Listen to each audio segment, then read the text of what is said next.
I want to introduce our Deputy Mayor, Ty Beddison.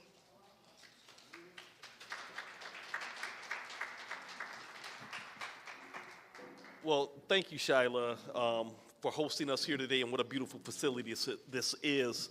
It's a great day to be in Detroit, great day to be a Detroiter. We all have heard about the digital divide, and with the pandemic, we realize more and more that we must have equitable, fast, high-speed internet. More importantly, the devices also have to be available, and the other component is knowing how to actually work the devices. So I'm very proud to be here today to just announce the tech hubs that we have and really highlight and celebrate the work of Christine Burkette and also Art Thompson, along with our other supporters, Comcast, Boys and Girls Club, because having these tech hubs, certified tech hubs, where it's reliable and you know that the equipment works, you know that the internet is fast, and you know that also it's a computerized training course that will teach you how to work it. So when you come to a location that is certified by the city of Detroit, and I'm gonna hold this up, because when you see this flyer right here, it will let you all know that it's certified by the city of Detroit, and Christina Burkette, along with her digital equity inclusion team, have certified it.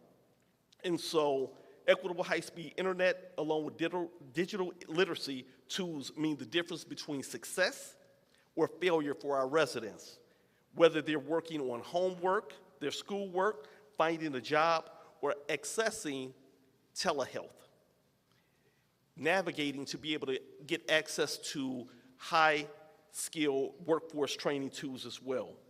So you'll be able to go to the locations to get the training that is so necessary. And so Director Burkette and our Chief Information Officer, Art Thompson, is doing a phenomenal job.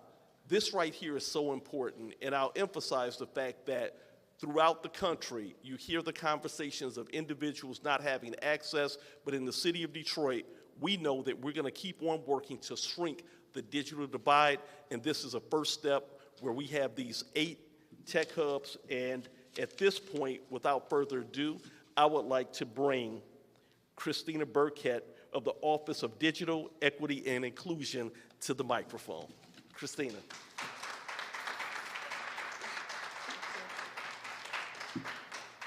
So I want to first thank everyone for coming out. This is really important to me. I grew up on Schoolcraft in Longacre, and for a good portion of my life, I was actually right around the corner at the original projects that were over there visiting my family.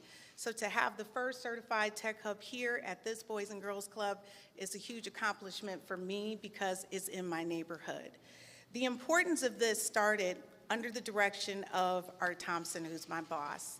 And I want to say personally, just thank you to Robert Millender. He's the Director of Public Safety. His team refurbished a lot of equipment for my team to go out and start surveying and collecting this information from residents to find out what they needed. Understanding the needs of our community starts with the socioeconomic disadvantages, which is directly related to the gaps that we see that's called the digital divide. In order to close those gaps, it is our priority in this office to focus on how do we make sure that you have the resources that you need. The first step was for us to look at it from a resident's perspective. We did what everyone does now. We Googled. And the Google search came up with over 100 different places for them to go. But this was the problem. It didn't tell you if I had to be a member. It didn't tell me if you had devices I could use. It didn't even tell me if you had free Wi-Fi. But more importantly, we needed to know it was a safe environment. So that's what our goal was. We started out just with the basics. And at the end, we now have 8 certified tech hubs, and as of today, we have 6 that are pending.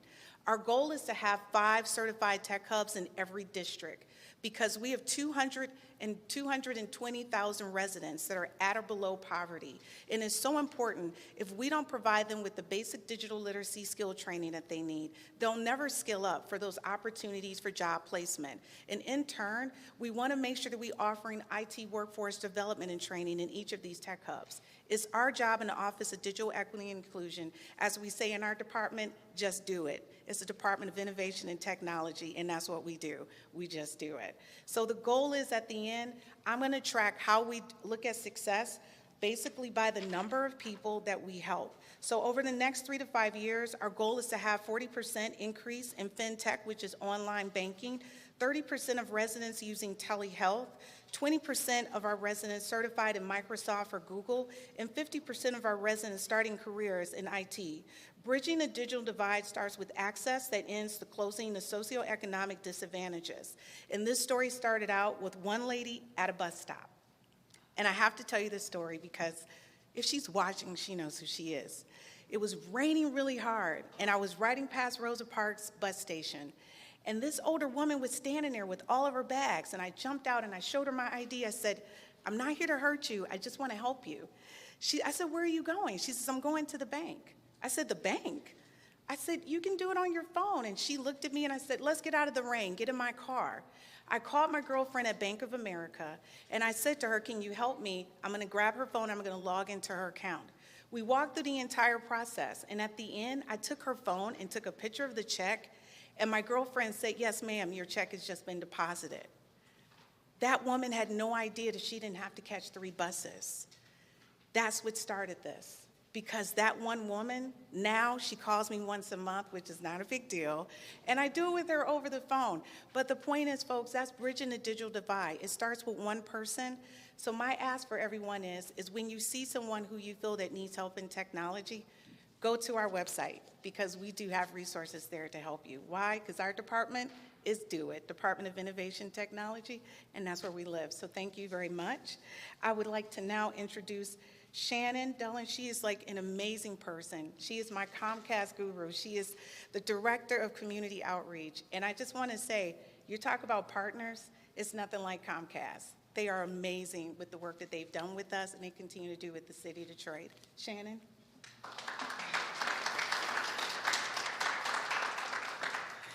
Thank you for the introduction, Christine. It's my honor to be here this morning representing Comcast. And as Christine reiterated, closing the digital divide will require all of us to continue to work together to create access to the tools, resources, and skills Detroiters need to succeed. In 2020, Comcast created Lift Zones. These were created to help combat digital inequities and connect more families to essential resources, including access to reliable computers and digital skills training. These Wi-Fi connected hubs also provide free internet access and other digital services in neighborhood locations, including community centers, gyms, and recreation facilities. At the time, the goal of Lift Zones was to work collaboratively with local governments and civic leaders, educators, and nonprofit organizations to provide spaces where students and families could go while schools were shut down. Today, the award-winning Lift Zones program is a core component of Project UP, which is Comcast's $1 billion initiative to connect people to the internet and provide digital skills training in the communities we serve. Comcast has now installed more than 1,250 Lift Zones nationwide, creating spaces where students can do homework or apply for college, adults can work remotely or apply for a job, seniors can learn digital skills or access telehealth appointments, or where veterans can advance their careers and access their hard-earned health care benefits. In Detroit, we're proud to say that Comcast hosts more than 30 Lift Zones across the city. Starting today, 3 of these Lift Zones will host free, self-paced digital skills programming from our partners at Human IT, a Detroit-focused nonprofit organization also dedicated to increasing digital inclusion. Human IT will provide basic digital skills courses as well as Cisco Networking Academy content and tech support for the programming, including here at the Dick and Sandy Dowk Boys and Girls Club of the Boys and Girls Clubs of Southeastern Michigan.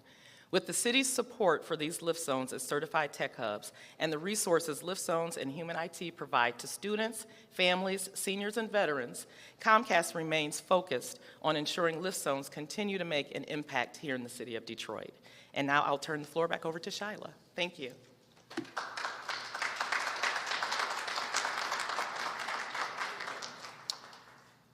As an organization that services over 21,000 youth, families, and entrepreneurs, the connection with Comcast and the city of Detroit is very, very important to us.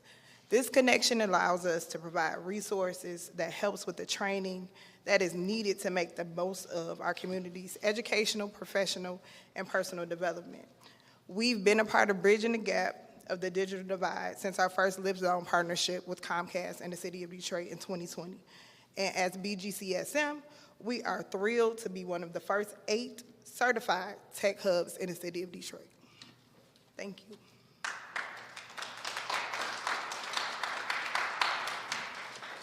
And so closing the digital divide is very important to Mayor Duggan and the Duggan administration, but we cannot do it alone. We have partners. And so at this particular point, I would like to bring up our council members, the member of District 7 and also citywide. So Council Member Fred Durhall and also Council Member Young, our partners.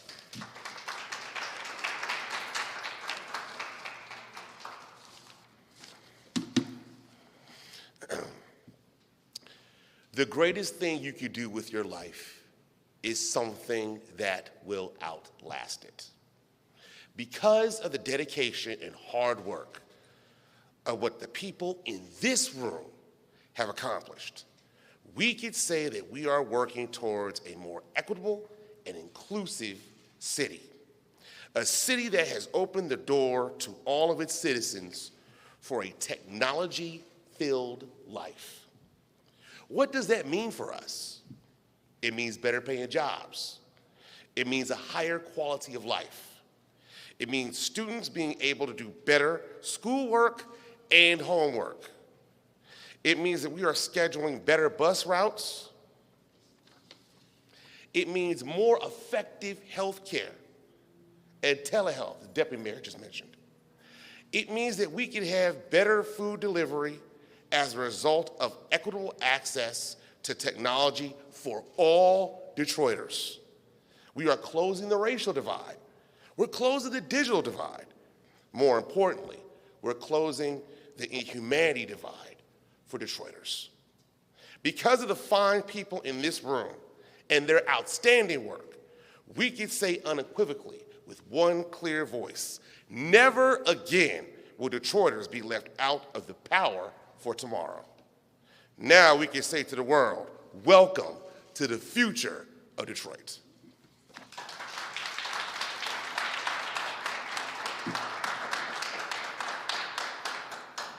Well, good morning. Glad to be here today to share this great moment for the city of Detroit. I'm Councilmember Fred Durhall III. And as I stand here, I have to give thanks to Comcast. Comcast has been one of the city's great partners as we also talk about providing affordable internet to families who cannot do so.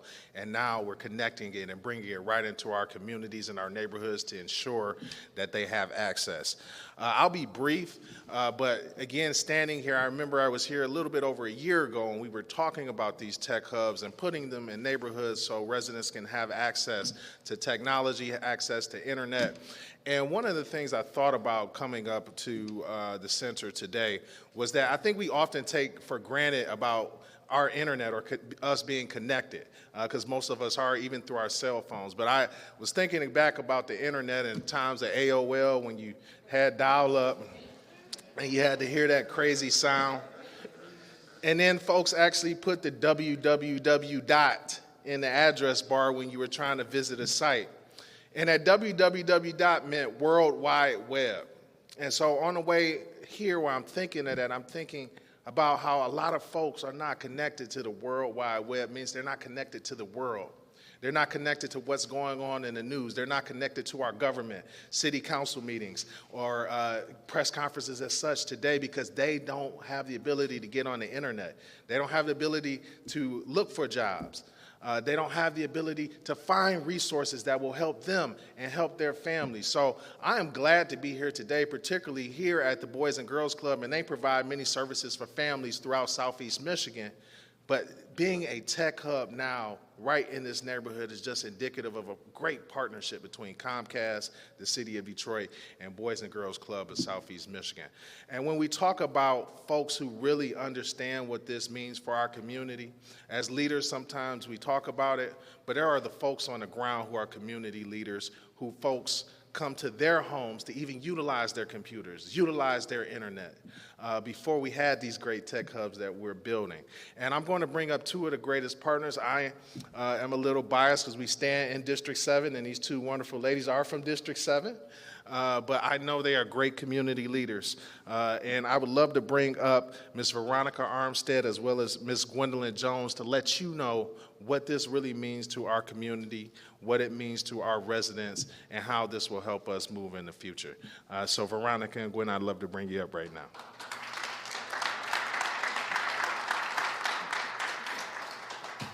Hello, my name is Veronica Armstead. I'm president of the Bray Street Block Club between Woodlock and Paul.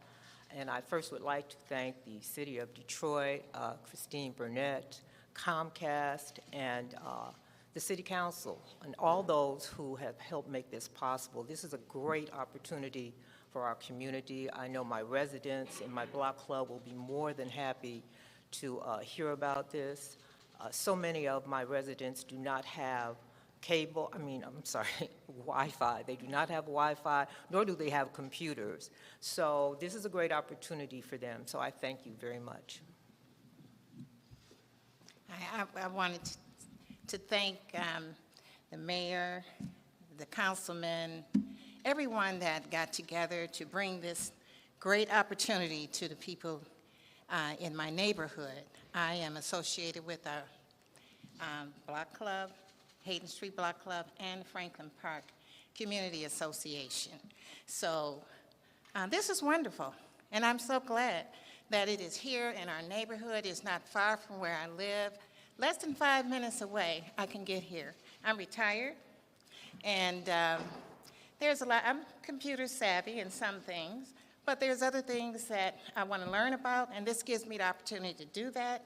It also gives the opportunity for seniors to learn the basics, how to use emails, and how to make a budget. It's so many things. And I also believe that this would, bring together the young generation and the older generation. Okay, I'm a little nervous. But I want to say it's wonderful and it's great. This location is beautiful, it's secure. I was able to pull up a couple of programs that I was interested in, like publishing.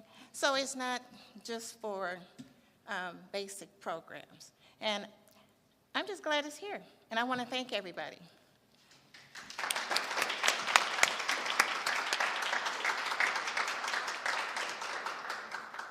So at this point, you see why we're so happy today and so proud, and I would like to open it up for questions. Yeah, go ahead, Gary. I just left the Democratic caucus issue where the president and vice president was talking about broadband and internet, and that still over 70% of America is not equipped. Where do we stand? That's my first question. Where do we stand with the percentage in Detroit?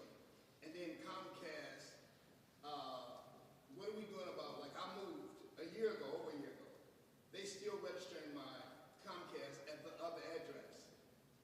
And I can't get them to switch it. And they're getting free cable. And I just looked at my mail when I got home this morning and I got a bill. So, Comcast. I know that's right. That's But when it comes to the internet and the mayor, the Congress just allocated literally billions of dollars for it. Are we getting some of that money or is this from something else? So one of the things that I want to do is bring up Christina, because she has been an advocate, and we have one of the best in the whole country to be able to address our digital divide and being able to ensure that more folks have access to high-speed internet in the city of Detroit. That's why we partner with Comcast and others as well. But Director Burkette. Yeah, so to answer your first question, we have over 90,000 plus residents who have taken advantage of the ACP program. And so they are currently getting the $30 off their internet. We also have at least, I think, over 20,000 residents out of that 90,000 who are actually Comcast customers. and they have what you call Comcast Essentials.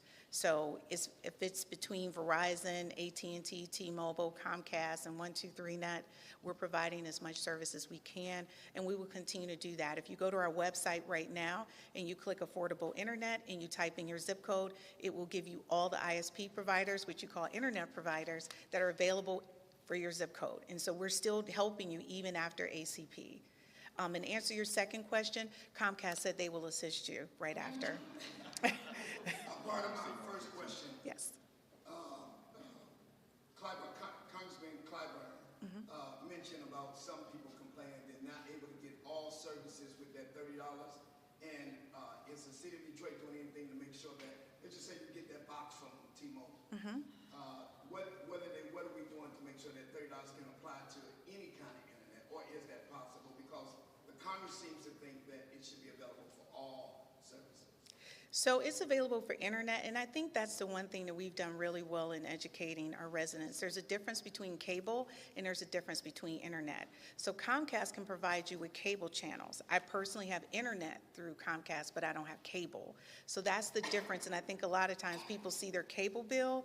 You have to look at the bill. There's a difference. That $30 can be applied to any internet service. May it be Xfinity, may it be T-Mobile, Verizon. It could be applied to your phone, your tablet, as long as it's internet, and that would be your data plan. So we hear that there's some services that are not providing the internet with that $30, because you can actually go out and ask them. Yes. No, who is it? Well, I'll figure out. It's internet. Yeah, so even some of the providers that give you the free phones, it'll come with, you can sign up for ACP, you can get the $30 off if you have your internet through your phone. And we do find that a lot of our residents still are currently using their smart devices in their homes for internet. So that's the reason why that $30 would be applied to your data plan. Following up on his first question. Yes. We have empty on the glass. But Sure. do you know how many people in Detroit do not have access presently versus the figure you just gave of those being served? And then the other part of the question, is it primarily socioeconomic, or is it lack of broadband access in some areas physically in the city? But I'd be interested to know how many are without the opportunity. Oh, I'm so glad you asked that. So right now, that's what we're doing. We're doing our review, and that's our data point. So we have people who are unserved and underserved in the area, and that means it's not running at the regulatory FCC required up and down rates, right? So we do have multiple residents, but it's less than 15%. So that's the good thing, but now we're actually going down to the address. So we've actually partnered with a company called ReadyNet through our D3 organization, and we're actually doing the data. We can actually find out what addresses don't have internet, and then we can reach out to them and find out what services we can provide them.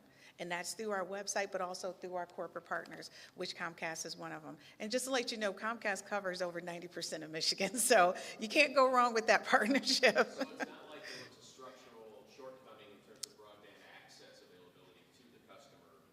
So it's two things, and I'm glad you asked that question. When I came on board, that was one of the conversations that my boss, Art Thompson, and I had. So a lot of it is infrastructure. If you have internet accessibility outside of the home, sometimes if your home is made a cinder block, the connectivity issue is within the home. It's not that it's not provided in your neighborhood. And trust me, Comcast is on top of that. They're working with us to solve a lot of those issues in those neighborhoods that have older homes that are made out of cinder block.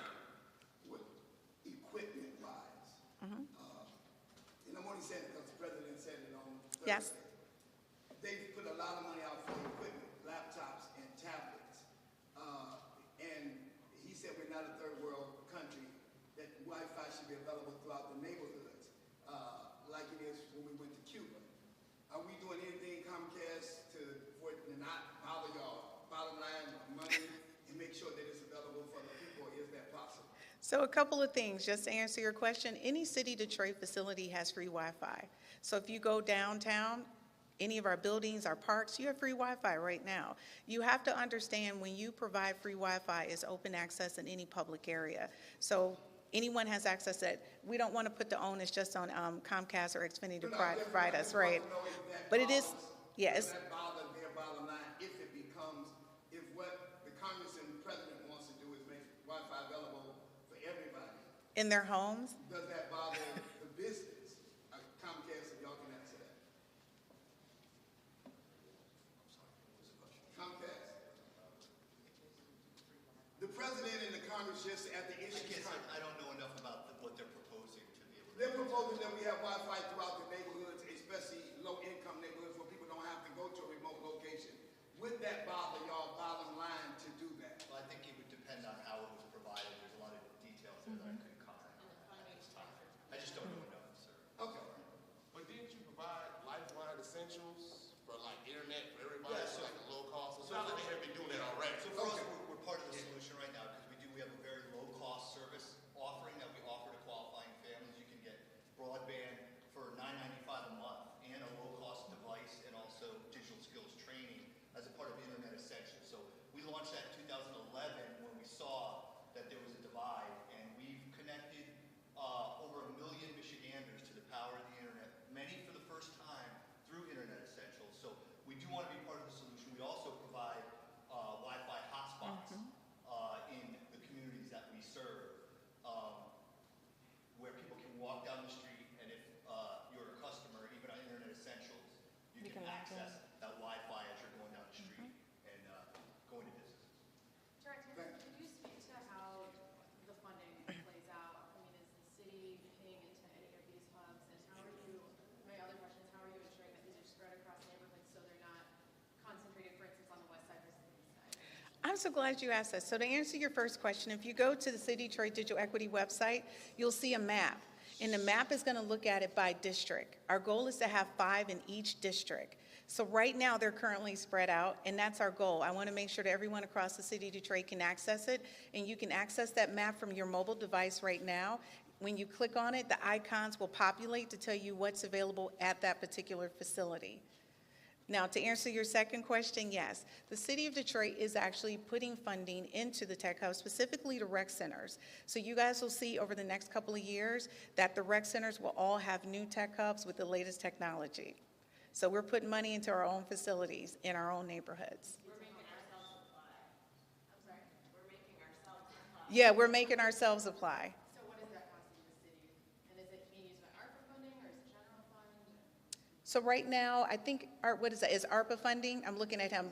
So it's ARPA funding, and so you guys will see tech hubs being updated over the next couple of years. By the end of 2026, all the tech hubs will be updated, and that budget is around, what is that, Art? I know, like, we were just in a meeting, you're asking us very specific, and I'm like, yeah, so I don't have those specific numbers, but it's in the millions, just to let you know. We're putting a lot of money into each of those tech hubs to make sure they have the latest tech in it. Okay.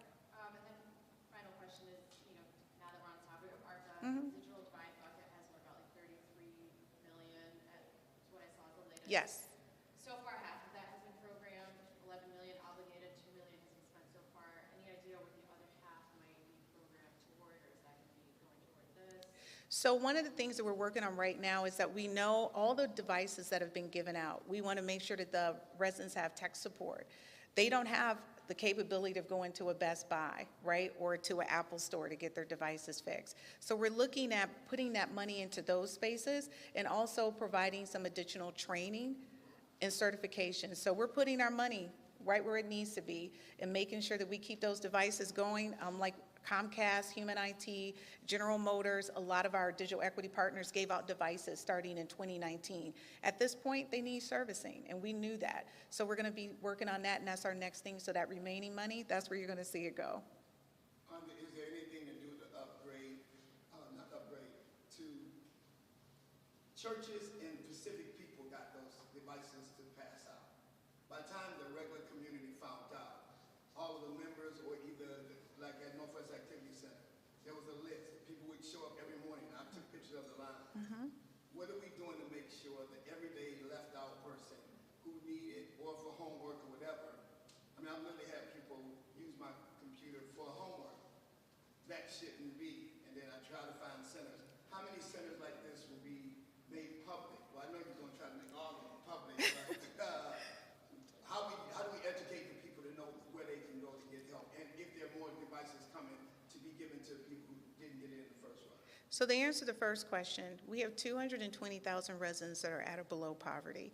We've given out over 120,000 devices since 2019.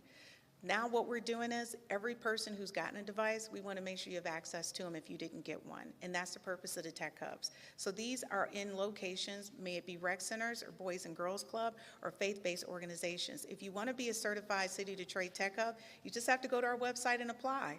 That's it. And if we certify you, then the City of Detroit knows that is open for business, and we're telling you exactly what's there. It's very important that we supported our ESL community. It's important that people know that it was wheelchair accessible before they got there, whether or not they have a device loaner program, and whether or not it was a safe environment.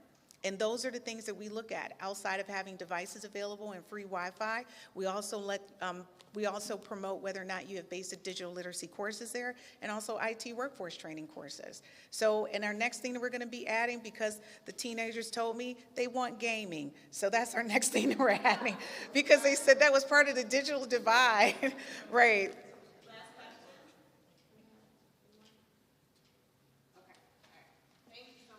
And you can all see why Mayor Duggan, why we recruited Ms. Christina Burkette. So she's phenomenal.